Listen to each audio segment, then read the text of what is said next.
কার্যকর ভূমিকা রাখতে পারে নাই। 50% রাখতে পারে নাই বলে কি জনগণের উপর আপনারা চড়ে বসবেন? মন্ত্রী বলেছেন, অর্থমন্ত্রী বলেছেন 100 যে পণ্যের উপর যে ভ্যাট এবং শুল্ক কর আরোপ করা হয়েছে তাদের কি মুদ্রাস্ফীতি হবে না? উপদেষ্টা মহোদয়, এটা কোনো রকেট সায়েন্স নয়।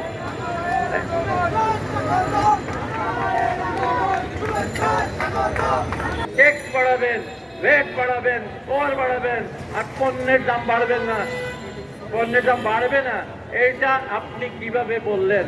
এইটা তো প্রত্যেকটা মানুষও জানে। যখনই আপনি কর বাড়াবেন, ট্যাক্স বাড়াবেন, ভ্যাট আরোপ করবেন, পণ্যের দাম বাড়বে।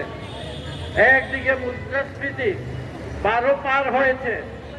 ওনাদের এই গতকালকের এই সিদ্ধান্তে মুদ্রাস্ফীতি কোথায় গিয়ে দাঁড়ায় এক আল্লাহ তাআলা মালুম, আমরা বলতে পারবো না।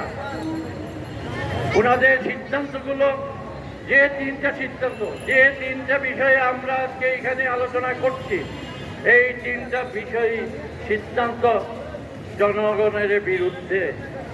আমরা এগুলোর সমাধান চাই।